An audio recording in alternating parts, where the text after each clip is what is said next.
नमस्कार, स्वागत है आप सभी लोगों का इवन बैंकिंग क्लासेस के ऑफिशियल यूट्यूब चैनल। जैसा कि हर संडे आप लोग मॉक देते हैं, जो अपने यहाँ कोचिंग में बेहतरीन आरआरबी पीओ क्लर्क के लिए मॉक टेस्ट सीरीज चल रही है, उसमें आप लोग आते हैं और अपनी अच्छी परफॉर्मेंस के साथ अच्छे से मॉक टेस्ट देके जाते हैं। मॉक टेस्ट देने के बाद आपको हमारी तरफ से हर संडे का जो भी क्वांट में, मैथ्स में या न्यूमेरिकल एबिलिटी कह लीजिए, आपको जो भी डाउट्स होते हैं उसके सॉल्यूशंस, बेहतर सॉल्यूशन प्रोवाइड किए जाते हैं। उसी क्रम में आज आपके पास लास्ट संडे का 128 नंबर आरआरबी क्लर्क का मॉक टेस्ट, बेहतरीन mock test, exam oriented questions आपने लगाए होंगे और अब बारी है मुझे लगाने। इसलिए कि आप उसको देखें, समझें और अगर कुछ अप्रोच में आपको फर्क दिखता है तो आप उस तरीके से उन चीजों को बैलेंस्ड करके अगले टेस्ट में अच्छा परफॉर्म करें। राइट।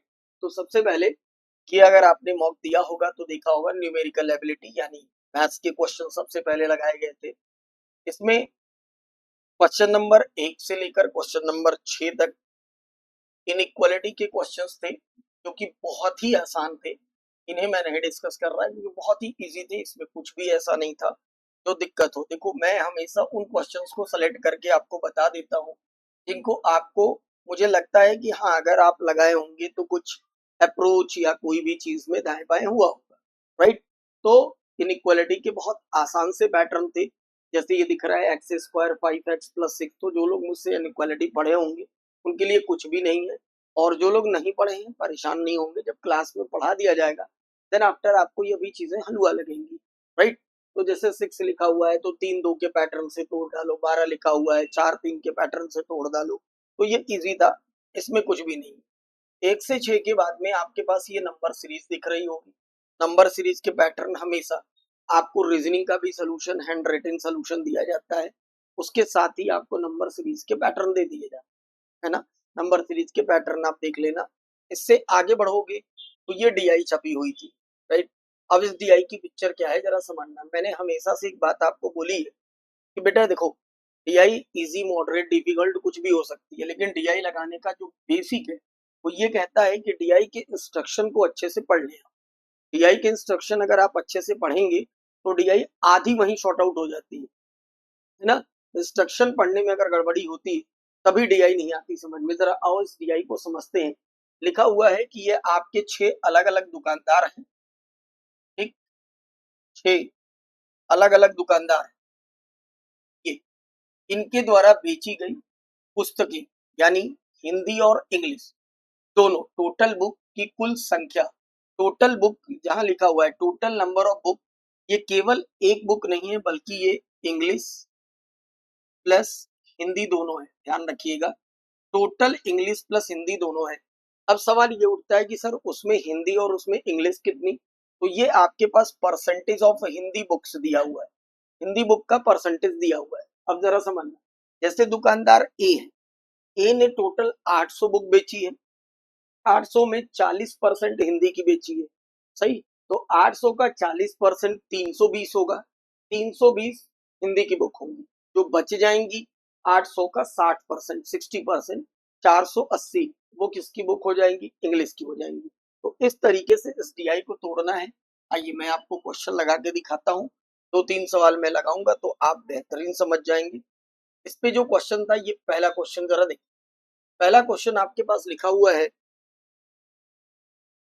डीआई का फर्स्ट क्वेश्चन और टेस्ट का क्वेश्चन नंबर 12 आपकी स्क्रीन पे कह रहा है, if shopkeeper be sold each Hindi book, एक किताब है ना, each Hindi book at a cost of rupees x. तो एक हिंदी बुक को, शॉपकीपर बी की बात हो रही है, बी शॉपकीपर है, एक हिंदी बुक को वो बेचता है।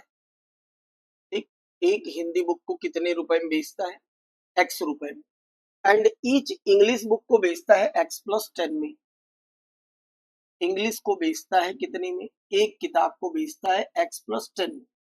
तो टोटल रेवेन्यू जनरेट हो जाता है 94,200 रुपए। जब दोनों को बेच लेता है तो रेवेन्यू जनरेट होता है 94,200। एक बहुत अच्छी बात है। तो कह रहा है एक्स की वैल्यू बताइए। आइए जरा शॉपकीपर बी के पास चलते हैं। बी शॉपकीपर को देखो, बात किसकी चल रही है, हिंदी और इंग्लिश की। 600 उसने टोटल बुक बेची है, तब अन्ना बात को बहुत ध्यान से, 600 इसने टोटल बुक बेची है, 600 में 30% तो हिंदी की है, यानी क्षेत्रीय 18, 180। 180 अगर हिंदी की बुक है, एक बुक बेटा एक्स रुपीज का बेच रहा है, एक बुक एक्स रुपीज का बेच रहा है, तो 180 की कॉस्ट कितने में बेचा होगा, एक्स से मल्टीप्लाई कर दें। अब 30% अगर हिंदी थी, इसका मतलब कि 70% किसकी होंगी, इंग्लिश की। अब 600 का 70%, 7 छके 42, 420, 420 है ना, और एक है x+10 की, तो दोनों का मल्टीप्लाई कर दीजिए, दोनों का मल्टीप्लाई करके, और अगर हम इन दोनों को जोड़ दें तो कुल कितने में बेचा, रेवेन्यू बराबर हो जाएगा 94,200। बस ये सॉल्व कर देना है, x की वैल्यू आ जाती है, ये हो जाएगा 180x प्लस 420x, और ये हो जाएगा 42। ठीक है भैया, इधर है 94,200। अब इन दोनों को जोड़ लो, 8 2 10, 4 5 और 1 6, 600x ये हो जा रहा है, इसको उधर ले जाके माइनस करोगे तो 90,000 आपके पास बचेगा। x की वैल्यू निकालनी है, x की वैल्यू 2 जीरो से 2 जीरो ये कैंसिल करने के बाद 900 बटा 6 करोगे तो x की वैल्यू आएगी 150। 150 आने का मतलब कि एक हिंदी की बुक इन्होंने कितने में बेची, 150 रुपए। ठीक, 150 रुपए में बेची। और आगे की पिक्चर अगर हम लोग देखें तो जरा समझना ये क्या, आगे की पिक्चर देखो, ऑप्शन, ऑप्शन क्या है सर, 150। नन ऑफ दीज इस सवाल का बिल्कुल सही जवाब होगा। ठीक है, नन ऑफ दीज बिल्कुल सही जवाब। क्लियर। अब देखो नेक्स्ट क्वेश्चन, देखो क्वेश्चन नंबर 30, एक और मैं लगाऊं, क्वेश्चन नंबर 30। 13 नंबर क्वेश्चन कह रहा है कि total number of Hindi book sold by P, कोई अनदर शॉपकीपर है पी, उसकी हिंदी बुक की बात चल रही है, तो शॉपकीपर हमने पी लिख लिया, बात चल रही है हिंदी की, वो लिख लिया। कह रहा है इसकी जो हिंदी की बुक है ये 37.5% of total English book sold by E, 37.5% करना है किसका, ऑफ इंग्लिश, लेकिन इंग्लिश भी किसका, ई का। अगर ई का इंग्लिश का 37.5% कर दें तो पी शॉपकीपर की हिंदी बुक निकल जाएगी। आओ देखते हैं जरा क्या है दिया, शॉपकीपर ई दिख रहा है आपको, 1200 टोटल बुक है ना, 1200 टोटल बुक है, देख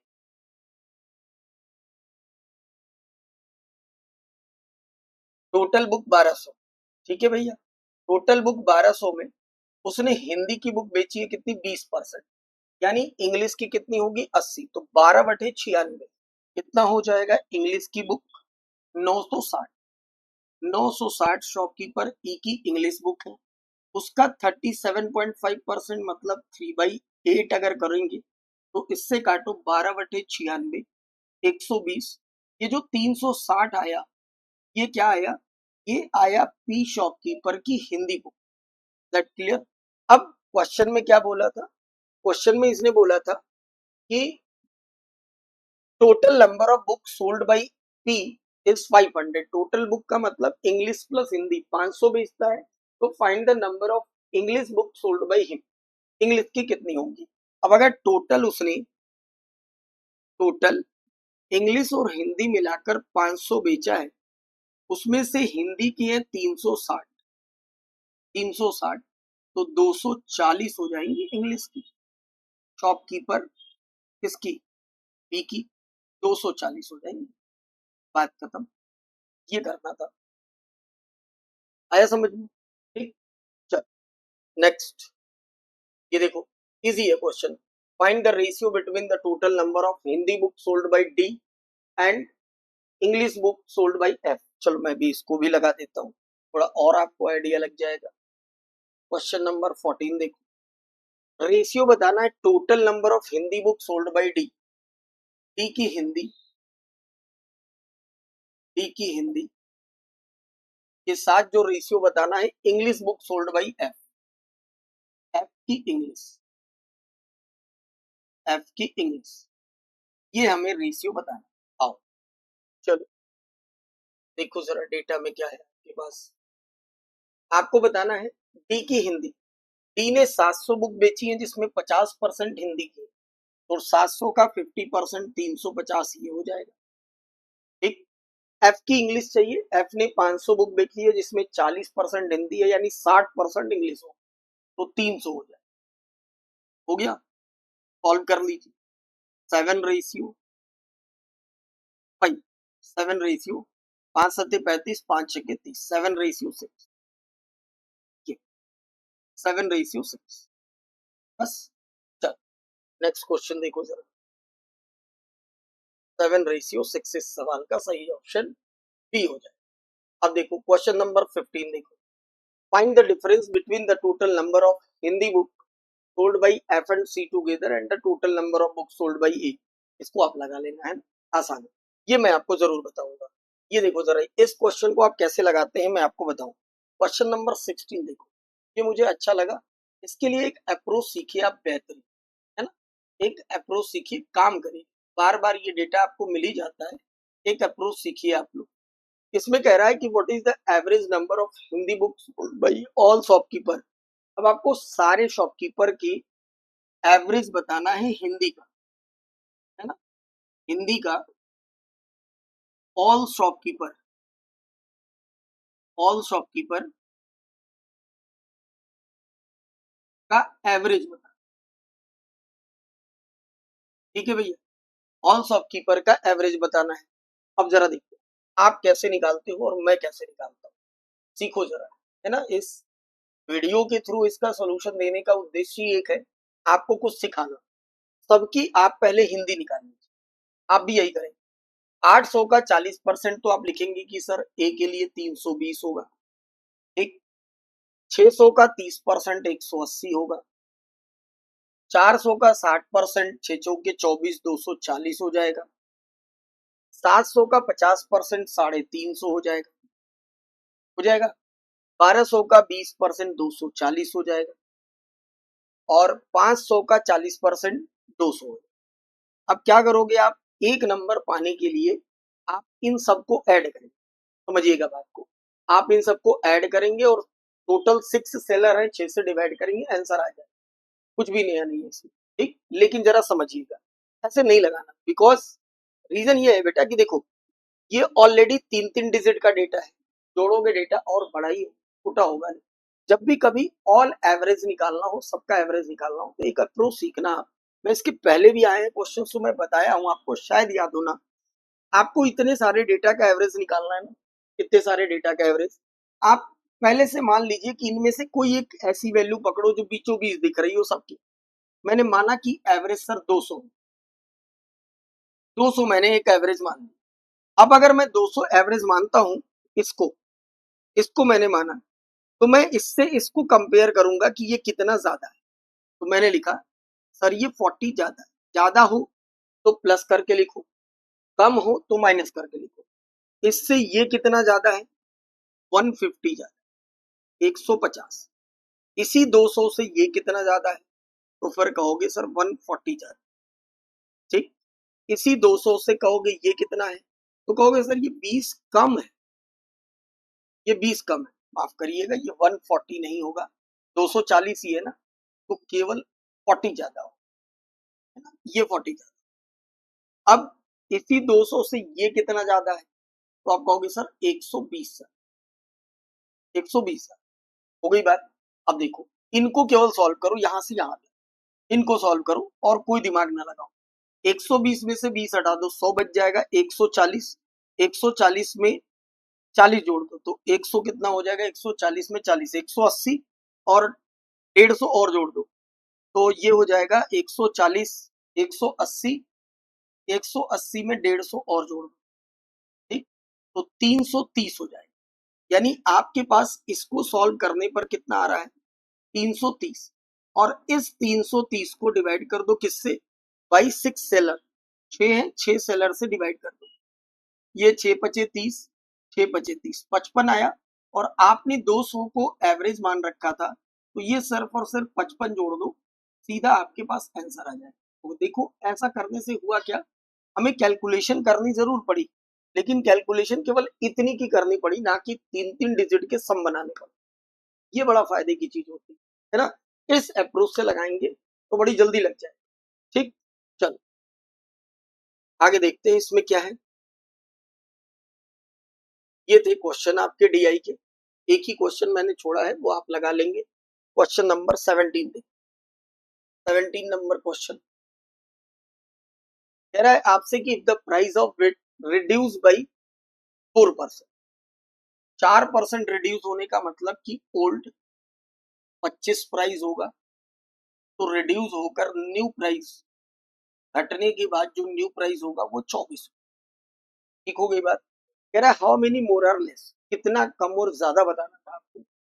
कैन नाउ ही बॉट, अब हम खरीद सकते हैं for the money which was sufficient to 548 KG earlier. अगर हम लोग 48 रुपए के हिसाब से खरीद रहे हो तो कितना कम या ज्यादा खरीदेंगे। इस समय ये खरीद पा रहे हैं 24 यूनिट की वैल्यू 48 किलो दे रखी है, 1 यूनिट की वैल्यू 2 किलो है, तो 25 यूनिट की वैल्यू 2 से मल्टीप्लाई करने पर 50 किलो होगी। तो इन्होंने ये पूछा कि हम पहले की तुलना में अब कितना कम या ज्यादा खरीद सकते हैं। पहले आप खरीद पा रहे थे 50, अब आप खरीद पा रहे होगे 48, तो जो कम या ज्यादा का सिलसिला है वो कितना है, 2 किलो। 2 केजी इस सवाल का सही है। 50 से अगर 48 को देखेंगे तो 2 किलो कम, और अगर 48 से 50 की तुलना करेंगे तो आप पहले 2 किलो ज्यादा। ठीक, ये हो गई बात। चलो नेक्स्ट अगला सवाल देखिए। Question number 18। 18 नंबर क्वेश्चन देखो सर। 18 नंबर क्वेश्चन क्या है। कह रहा है कि at a discount of 12% washing machine को 44,000 में बेचते हैं। 12% डिस्काउंट का मतलब कि 88 की वैल्यू 44,000, 88 की वैल्यू 44,000। कह रहा है बताइए सेलिंग प्राइस अगर डिस्काउंट 36% कर दे। भैया अगर 88 की वैल्यू 48,000, तो एक यूनिट की वैल्यू 44,000 बटा 88 हो जाएगी। 36% का अगर आप डिस्काउंट करेंगे, 36%, तो 100 में से 36 घटा दीजिए तो बचेगा आपके पास 64, 64। 64 की वैल्यू कितनी होगी, 64 इंटू 44,000, राइट, डिवाइडेड बाई 80 है। ठीक है, ये इससे कटा 2 बार में और ये इससे कटा 32 बार। ठीक है, यानी आपको बेचना होगा वॉशिंग मशीन कितने में, 32,000 रुपए में।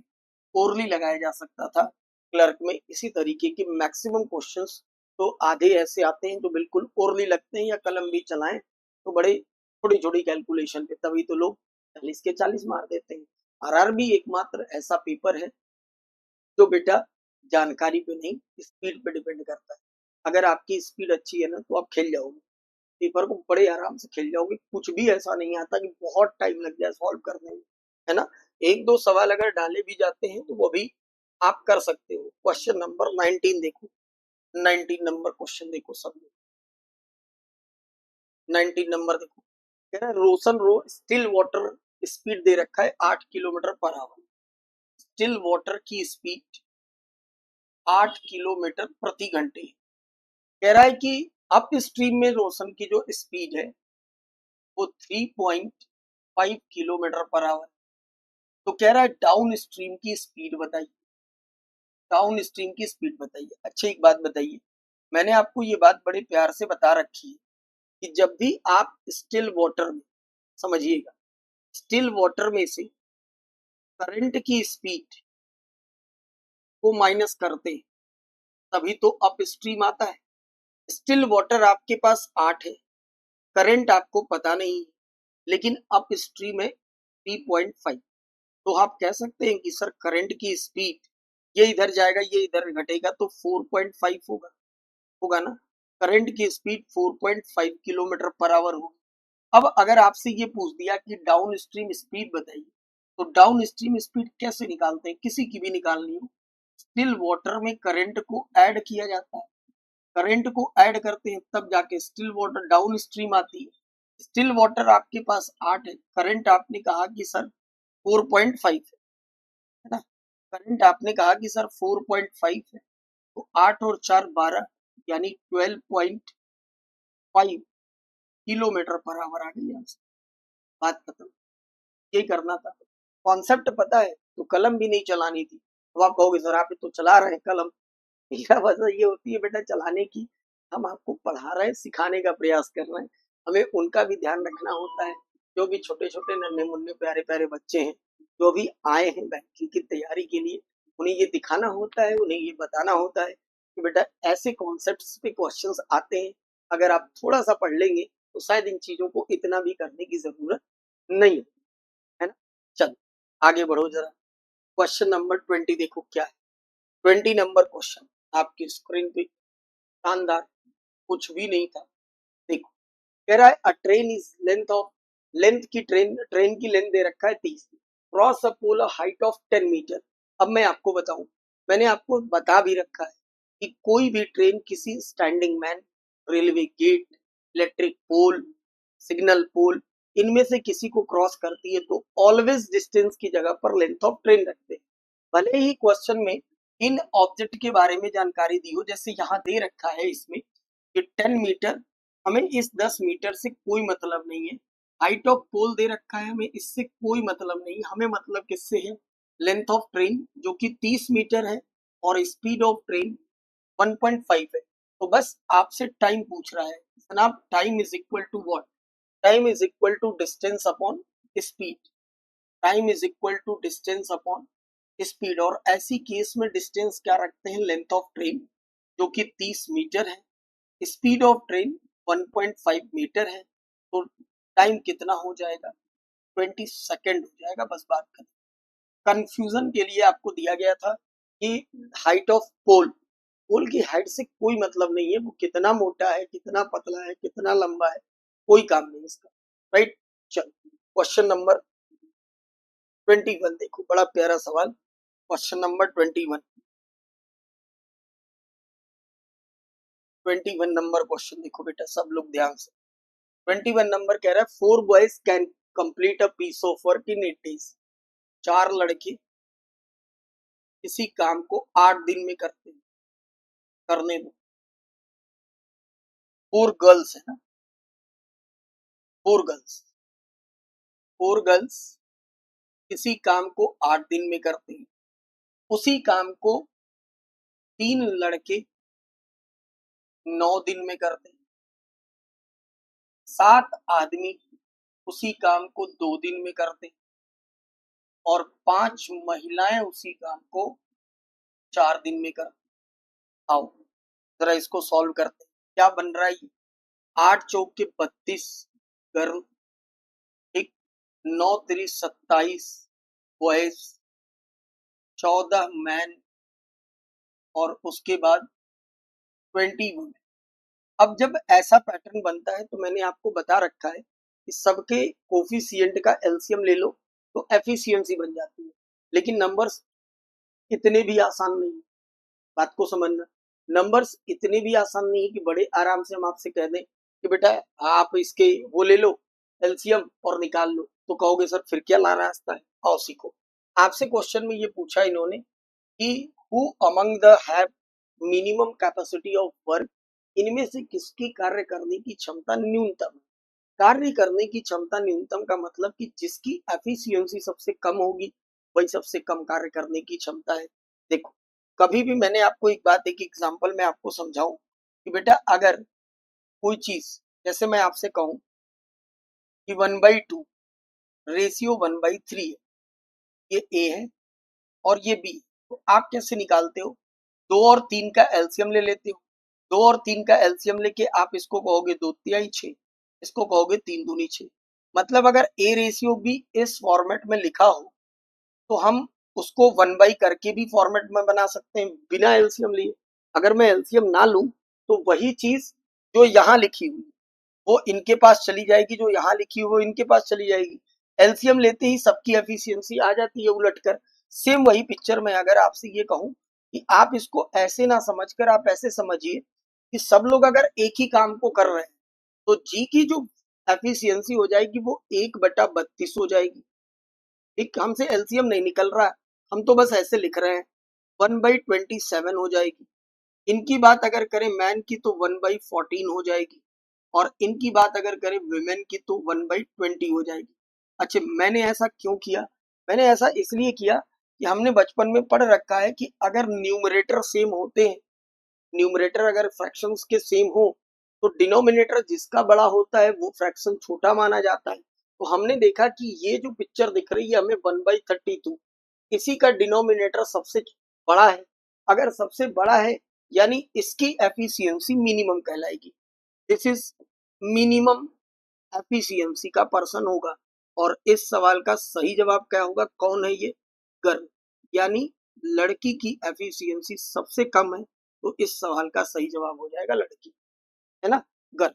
सबको 1/1 में बना दो तो एफिशिएंसी कंपेयर करना बड़ा ही आसान हो जाए। ठीक, चल next question number 22। 22 number question, 22 number. A shopkeeper makes liquid P 88 rupees per liter, liquid Q 70 rupees per liter. P 88 rupees per liter, Q 70 rupees per liter. If the cost of mixture is 80, देखो इस पे दो सवाल बनते हैं। अगर आपको याद हो, आपने अगर मुझसे पढ़ा हो तो आपको याद हो कि दो वेराइटी अगर आपस में मिक्स की जाती है तो मिक्स करने के बाद कई बार मिक्सचर की सेलिंग प्राइस दे देता है, तो हमें उसकी कॉस्ट प्राइस बनानी पड़ती है। जबकि इस क्वेश्चन में ठीक है कि कॉस्ट ऑफ द मिक्सचर लिखा हुआ है यानी कॉस्ट प्राइस दिया हुआ है, तो 80 मैंने रख लिया, डी माइनस एम लगा लो, डी माइनस एम लगा लो, ये हो जाएगा -10। एम माइनस सी लगाओगे तो माइनस का ये हो जाएगा 8, यानी जो रेशियो आएगा बेटा वो 5:4 आएगा। फिर देखो जरा क्वेश्चन में पूछा क्या इन्होंने, क्वेश्चन में पूछा कि बताइए liquid P approximately what percent of liquid Q. P liquid यानी ये 5, ठीक, अप्रोक्सीमेटली व्हाट परसेंट यानी 4 का कितने प्रतिशत है, तो 5/4 100 करेंगे तो मल्टीप्लाई पे जवाब आ जाएगा सर ये 125% है, 120%। 120% बिल्कुल सही जवाब इस सवाल का माना जाए, राइट। चलो नेक्स्ट क्वेश्चन देखना एक बार, क्वेश्चन नंबर 23। क्वेश्चन नंबर 23 देखो, 23 नंबर क्वेश्चन आपसे ये कह रहा है, सारे सवाल इजी थे, बस स्पीड का खेल था, खींच के लगा देना था। Average run score bye batsman इन 11 इनिंग 36, तो 11 इंटू 36 कर दो, टोटल रन निकल जाएगा कितना, 396 हो गया। अगली 4 इनिंग का भी दे रखा है, एवरेज 75 दे रखा है, ये कितना हो जाएगा 300। तो कह रहा है 15 इनिंग का एवरेज बता दीजिए, तो भैया ये 696 हो जाएगा। 15 इनिंग का एवरेज बताना है, डिवाइडेड बाई 15 कर दो, यहाँ से एवरेज पा जाओगे। 15 छक्का 90, ठीक, 15 छक्का 90 हो जाएगा। नहीं, ऐसा कर लो 15 चौके 60 ना, कहाँ से 15 चौके 60, राइट। 60 होने के बाद 9 जाएगा तो 15 छक्का 90 यानी 46.4। दिस इज द एवरेज, बस यही करना था, कुछ भी नहीं इसमें। आओ नेक्स्ट क्वेश्चन देखो जरा, क्वेश्चन नंबर 24 देखो, 24 नंबर क्वेश्चन, मतलब सही पूछो तो सोल्यूशन करने लायक नहीं है टेस्ट, बिकॉज बहुत इजी, और इतना तो मैंने खुद ही आपको पढ़ा रखा है, मैं बाकी की बात नहीं करता, बट जो मैंने आपको क्लास नोट्स में पढ़ा रखा है इट्स मोर देन सफिशिएंट यार। आओ, सुधा बोरो rupees 2500, 25,000 eight 16% per annum compounded, तो प्रिंसिपल है आपके पास 25,000, 25,000, रेट की वैल्यू है 16% पर एनम, और आपसे पूछ रहा है टाइम यानी 2 साल की सीआई। अब अगर आप पढ़े हो तो मुझे नहीं लगता कि कोई बहुत बड़ा टास्क है, 1 और 2 लिख लो, ऐसे ही बताता हूँ आपको। एक डंडी यहाँ, 2 साल की चाहिए तो 2 डंडी यहाँ। फिर क्या करते हैं हम लोग ये करते हैं कि 25,000 का 16% पहले निकाल लो, 25,000 का 16% पहले साल के लिए, 2 जीरो काटोगे तो 25, 16 पचे 80, 32 60, यानी हो जाएगा बेटा कितना 4000 ये। अब जो यहाँ आया वही यहाँ रखते हैं। फिर 4000 का कितने परसेंट, अगेन 16%, है ना। अगेन 16% निकालना आपको सिखाया है। 16 चौके 64, कितना हो जाएगा 640। सियाही चाहिए, सब उठा के जोड़ दो, 4 4 8, 8640।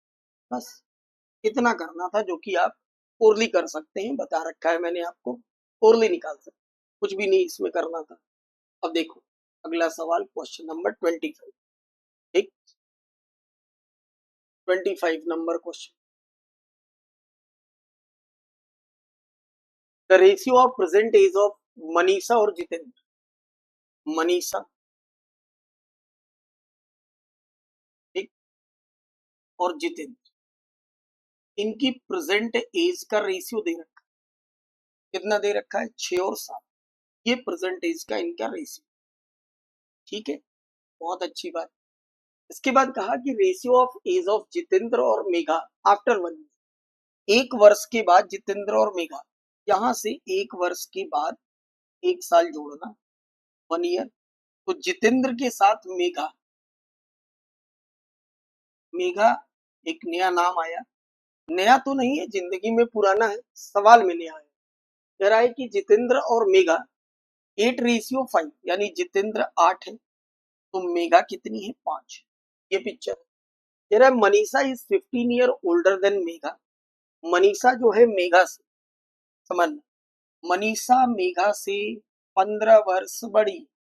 ये बात वर्तमान में चल रही, 15 वर्ष बड़ी है। तो आप बता दिए जितेंद्र की परसेंटेज। कोई टास्क का काम नहीं। आओ देखो जरा समझो, अगर मैं इसकी एज को 8x मानूं, ये 5x मानूं, तो 1 साल पीछे करने से मेघा की प्रेजेंट एज आ जाएगी 5x-1। और इससे ये 15 साल बड़ी है, ये 15 साल बड़ी है। तो इसमें 15 अगर जोड़ देंगे तो मनीषा के लिए कह सकते हैं sir 15x-1 plus 15, this is the age of Manisha. Manisha की प्रेजेंट एज ये। प्रेजेंट एज अगर हमें जितेंद्र की बनानी है तो हम कह सकते हैं कि सर ये 8x-1 होगा। अब इससे क्या हुआ, हमारे पास दोनों के वो मिल गए ratio value. Present age Manisha की भी पता है कितनी, 5x, 15 और 14 यानी +14 यहाँ कर लो। नीचे जितेंद्र की प्रेजेंट एज कितनी हो जाएगी, 8x-1, this is equal to 6/7। ठीक, मल्टीप्लाई कर लीजिए, 35x + 14 बचे, नहीं 14 सत्ते 98, 6 से कर लो, 8 6 48x -6। ठीक हो गया, 35 और 48, 48 में से 35 घटा दो तो बचेगा आपके पास 13x। ठीक, और 98 में 6 जोड़ दोगे तो 104, यानी x की वैल्यू 104/13, 104/13 हो जाएगी। ठीक है, तो ये आ जाएगी 8। एक्स की वैल्यू कितनी आ गई, 8। और आपसे पूछा था जितेंद्र की प्रेजेंट एज बताइए, तो जितेंद्र की अगर आपको प्रेजेंट एज बतानी है तो कोई दिक्कत नहीं, ये जितेंद्र की प्रेजेंट एज है और इसमें रख दीजिए आप एक्स की वैल्यू। एक्स की वैल्यू रखेंगे ये 8, 8/64, 64-1, यानी इस सवाल का सही जवाब 63। अभी तक के पेपर में मुझे ये सवाल थोड़ा ठीक लगा, क्लर्क के हिसाब से कि हाँ चलो ठीक है, क्लर्क के हिसाब से थोड़ा मुझे अच्छा लगा, है ना। मतलब थोड़ा सा ध्यान रखना पड़ा कि किसको पीछे किसको आगे करना है। तो 63 इस सवाल का बिल्कुल सही जवाब हो जाए। चलो क्वेश्चन नंबर 26 देखो जरा। 26 नंबर क्वेश्चन, 26 नंबर क्वेश्चन की क्या है picture. A started a business 4500, ए 4500 रुपए से बिजनेस को प्रारंभ कर। ठीक, बिजनेस में बी भी जुड़ता है, लेकिन वो कब जुड़ता है, 3000, 3000 रुपए से कुछ महीनों के बाद जुड़ता है। और इनका profit at the end of year divided 2:1। तो हमें केवल और केवल ये बताना है कि determine the time period of B. B कब जुड़ा, बस ये बताना है। After B join the business, बस इतना बताना है टाइम पीरियड। देखो ये तो शुरू में जुड़ गए थे, कुछ महीने के बाद ये जुड़े हैं, यानी इनका टाइम पीरियड 12 माइनस एक्स हो जाएगा। और इनकी प्रॉफिट की वैल्यू दे रखा है 2:1, प्रॉफिट का रेशियो दे रखा है, तो बस इसको सॉल्व कर लेना है। Capital into time, capital into time, नीचे भी capital into time, right. 12 minus X, this is equal to 2/1, right. बस इसको बच्चों की तरह सॉल्व कर लीजिए, काम खत्म। 2 जीरो से ये 2 जीरो कैंसिल कर दीजिए, बचेगा ये क्या, इससे इसको काट लो 6 बार में, ठीक। इससे इसको काट लो 5 बार में, 5 से इसको काट लो 2 से 6 बार में, 6 से इसको 5 बार में, 5 से इसको काट दो 9 बार में, और कुछ बचा, कुछ भी नहीं बचा, यानी 9 is equal to 12 minus X. तो एक्स की वैल्यू कितनी आ गई, 3। यानी सवाल का जवाब क्या होगा, सवाल का जवाब क्वेश्चन नंबर 26, ऑप्शन देखो जरा क्या दे रखी।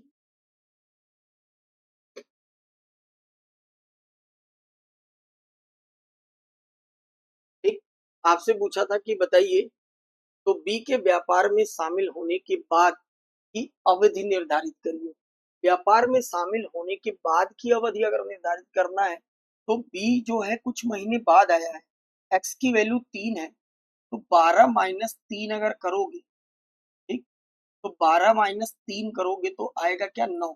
यानी व्यापार में सम्मिलित होने के बाद की जो अवधि है वो कितनी हो जाएगी, 9 हो जाएगी, ठीक है। तो इस तरीके से इसको लगाना था।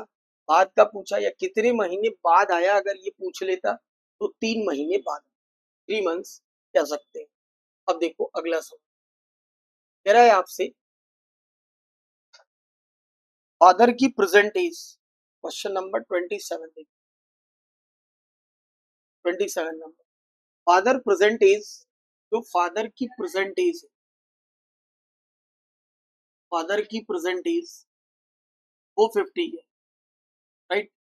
कह रहा है he is, his age was equal to his present age at the time of son of birth। बेटे के जन्म के समय उसकी आयु बेटे की वर्तमान आयु के बराबर थी। बेटे के जन्म के समय, देखो वर्तमान में पिताजी 50 के, तो बेटे की आयु अगर हम लोग एक्स मान लें, तो कह रहा है कि बेटे के जन्म के समय उसकी आयु बेटे की वर्तमान आयु के बराबर थी। अगर बेटे की वर्तमान आयु को एक्स मान लें, तो जब दोनों आपस में बराबर थे, तो 50 साल के इस समय है, बेटे की उम्र घटाएंगे तो जब वो जन्म हुआ तो कह रहा है दोनों की एज आपस में बराबर थी, यानी 2x की वैल्यू कितनी हो जाएगी, 50 ईयर, ठीक। तो x की वैल्यू कितनी हो जाएगी बेटा, 25 साल, 25 साल ये x की वैल्यू, और x हमने क्या माना था, प्रेजेंट एज ऑफ। तो आपसे पूछ रहा है कि 10 वर्ष पहले बेटे की आयु क्या थी, 10 वर्ष पहले, 25 में से 10 घटा दो, 25 में से 10 घटा दो कितना हो जाएगा, 15 साल का था बेटा, बात खत्म, ठीक है। 15 साल का बेटा था, उसमें कोई गड़बड़ी नहीं है, आया समझ में, 15 साल का बेटा हो जाएगा, बड़े आराम से। आपसे बस यही पूछा, या फिर एक काम करिए आप इसको ऐसा ले लीजिए कि बेटे की जन्म के समय उसकी आयु उसके बेटे के वर्तमान आयु के बराबर थी, तो 10 वर्ष पहले बेटे की, या देखो दो रास्ते हैं, दो रास्ते ऐसे हैं, मैं आपको समझाऊं। आप एक काम करिए, आप इसको ऐसा मान लीजिए, ये जो हमने प्रेजेंट माना है ना, ये आप 10 साल पहले ही मानो, मत मानो उसको, 10 साल पहले की मान लेंगे। अगर हम लोग बिफोर एज अगर मान लें, बिफोर एक्स मान लें, तो आपके पास जरूरत नहीं पड़ेगी 15 निकालने की, सीधा सीधा 25 ही आ जाए, है ना, कोई जरूरत नहीं पड़ेगी। क्लियर, चलो नेक्स्ट देखना, क्वेश्चन नंबर 28, 28 नंबर क्वेश्चन देखो, 28 number question, in an examination a student score 6 marks for every correct answer, यानी सही करने पर 6 नंबर मिलते हैं, गलत करने पर 4 नंबर काट लिए जाते हैं। कह रहा है 80 क्वेश्चन के उसने आंसर दिए, 310 नंबर पाए। देखो इसको लगाओ एलिगेशन से, मतलब क्वेश्चन ये है कि सही करोगे एक सही पर तुम्हें मिलेंगे क्या नंबर, 6। और अगर एक क्वेश्चन गलत हुआ तो तुम्हें मिलेंगे कितने, 4 नंबर काट लिए जाएंगे, जिसको माइनस से दिखाते हैं। आपने क्या किया है कि टोटल टोटल 80 क्वेश्चन के आपने जवाब दिए, 80 क्वेश्चन दिए, और आपको जो मार्क्स मिले वो कितने मिले हैं, 310, यानी सही गलत मिला के 310। आप एक काम करो, आप ऐसा मानो कि सर अगर मेरे सारे के सारे सही होते तो 80 के हिसाब से प्रत्येक क्वेश्चन पे 6 नंबर के हिसाब से मेरे मार्क्स आते 8 6 के 48, 480। लेकिन सारे के सारे अगर गलत होते, देखो कैसे एलिगेशन से लगाते हैं, तो 4 के हिसाब से 80 क्वेश्चन पे मेरे काट लिए जाते, 8 चौक के 32, यानी मेरे मार्क्स दिखाता माइनस का 320। भाई जब कटेगा तो माइनस 320 ही तो आएगा। अब मेरे ना सारे सही हुए ना मेरे सारे गलत हुए, हुआ क्या, सही गलत मिला के मेरे मार्क्स आए हैं 310। 310 अगर पॉजिटिव दिखा रहा है, इसका मतलब कि 310 मेरी पॉजिटिव वैल्यू है, ये दिस इज 310, राइट। अब आप लगाइए इसमें D minus M M minus C, ठीक, D minus M minus C लगाइए। डी माइनस एम करोगे तो ये दोनों माइनस होकर आपस में जुड़ जाएंगे, ये हो जाएगा 640, इसका माइनस माइनस का 640। एम माइनस सी करो, इसमें से इसको घटाओगे, तो इसमें से इसको घटाओगे तो माइनस का 100 आ जाएगा, कितना ये, 7 4 11, 310 में से 480 में से 8 में से एक जाएगा 7, 170 आ रहा है ये, 170। और ये 1 मिनट, 640 नहीं बल्कि ये सारा खेल तो बेटा इसी का है। डी माइनस एम करोगे ना, इसमें से इसको घटाओगे तो ये आएगा माइनस का 630, ठीक। इसके साथ ये माइनस 170, तो दोनों तरफ माइनस कैंसिल, जीरो कैंसिल। इसका मतलब ये मेरे समझ में आया कि अगर 63 सही हो रहे हैं तो 17 गलत हो रहे हैं, ये आया सही और गलत का रेशियो। तो आप कह सकते हैं कि सर 63 और 17 दोनों मिलाकर 80 यूनिट हो रहा है। 80 यूनिट, 7 3 10, 7 और 1 8, 80 यूनिट बराबर है किसके, 80 क्वेश्चन के। तो एक यूनिट एक क्वेश्चन के बराबर होने से उससे पूछा था सही प्रश्नों की संख्या, यानी 63 क्वेश्चंस आर करेक्ट। 63 से मल्टीप्लाई कर देंगे 1 का, तो 63 क्वेश्चंस आर करेक्ट। ऐसा क्वेश्चन मैंने आपको क्लास में करा भी रखा है ना। आप मिक्सचर एलिगेशन के नोट्स निकालेंगे तो इस टाइप का क्वेश्चन मैंने आपको करा के छोड़ा है ना। चलो आगे बढ़ते हैं जरा, आओ। जितेंद्र मेघा हो गया, ये बीच के सिंप्लीफिकेशन है। सिंप्लीफिकेशन में नहीं बताता आपको, रीजन ये है बेटा, सिंप्लीफिकेशन ऐसी चीज है, सबके अपने अपने काटने के तरीके हैं। बड़े पहाड़े से काटने पर जल्दी आंसर आता है, छोटे पहाड़े से काटने पर लेट आता है। अगर आपको लगता है कि कुछ गड़बड़ है तो आप एक बार सिंप्लीफिकेशन के लिए सबसे पहले टेबल वगैरह याद करें। आओ देखो जरा, ये कुछ क्वांटिटी बेस्ड क्वेश्चंस हैं, इजी है, इजी है। क्वांटिटी कंपैरिजन, जनरली एक क्वांटिटी सॉल्व करके दूसरी सॉल्व कई बार रहती है, कई बार करनी पड़ती है। तो इजी इजी क्वेश्चन इसमें भी दिए गए थे आपको। What is the parameter of rectangle बताना था। पैरामीटर ऑफ रेक्टेंगल होता क्या है, 2 इंटू एल प्लस बी, लंबाई और चौड़ाई, ये पैरामीटर होता है। कह रहा है जिसकी लंबाई और चौड़ाई और एरिया दे रखा है 216, और एरिया क्या होता है, लेंथ इंटू ब्रेथ, एरिया की वैल्यू है 216, ठीक। लंबाई चौड़ाई का अनुपात दे रखा है, यानी 3x इंटू 2x कर लो, दिस इज 216, ठीक है भैया। तो 3 दूना 6x स्क्वायर की वैल्यू 216 होने की वजह से x स्क्वायर होगा 36, तो x की वैल्यू आ जाएगी 6। अब x की वैल्यू अगर 6 आ गई आपके पास, तो पूछा था बताइए what is the parameter of rectangle.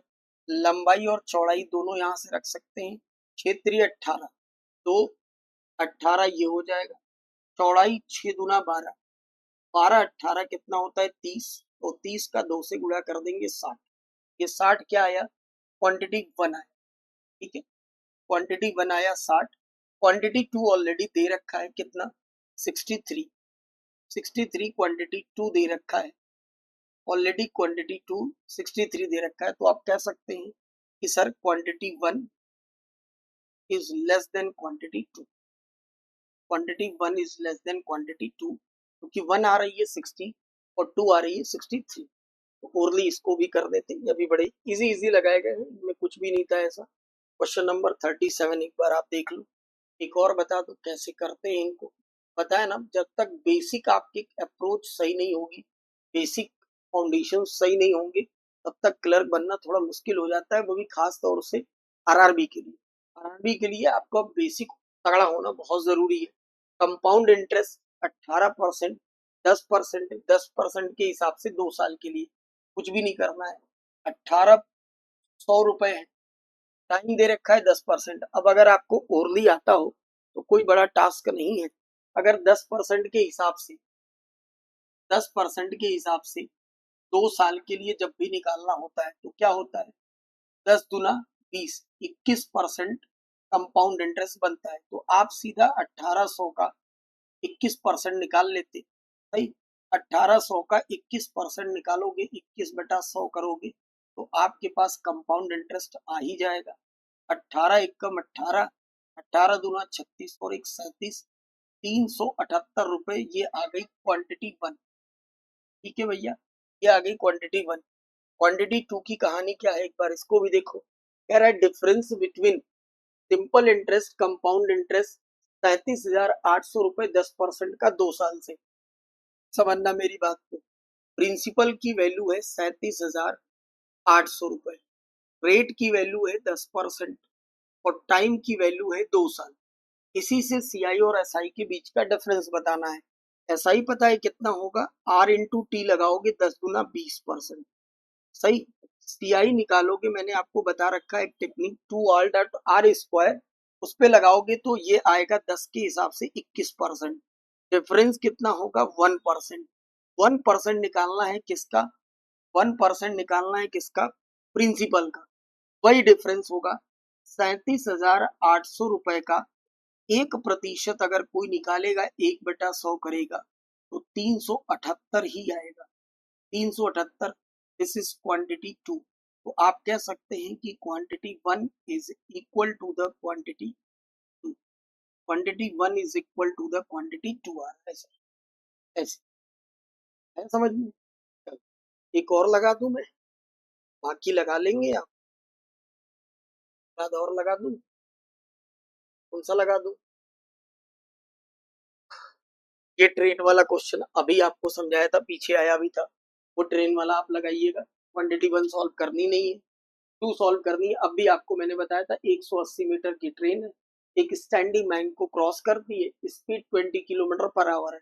20 kilometre per hour को चेंज करिएगा मीटर पर सेकंड में, ठीक है, तुरंत बन जाएगा। अभी कराया है मैंने आपको आज के आज। ये जरा देखो क्वेश्चन नंबर 39 में, और बता दूं आपको, क्वेश्चन नंबर 39 देखो। 39 नंबर क्वेश्चन क्या है, रेशियो परसेंटेज ए और बी का 4 और 5 है। ए और बी का प्रेजेंट एज का रेशियो 4 और 5, ठीक है। कह रहा है आफ्टर 8 ईयर, 8 वर्ष के बाद, 8 वर्ष के बाद इनका रेशियो 5 और 6 हो जाता है, 5 और 6 हो जाता है। तो कह रहा है difference between age of A and B after 15 year, 15 वर्ष के बाद का डिफरेंस बताना है। यहाँ कितना डिफरेंस है, 1, और यहाँ भी कितना है, 1। ये 1 होने में लग कितने रहे, 8 साल। तो प्रेजेंट एज ऑफ ए 8 चौके 32, ठीक, 8 बचे 40। अब मेरी बात समझना, 8 बचे 40। आपसे पूछा है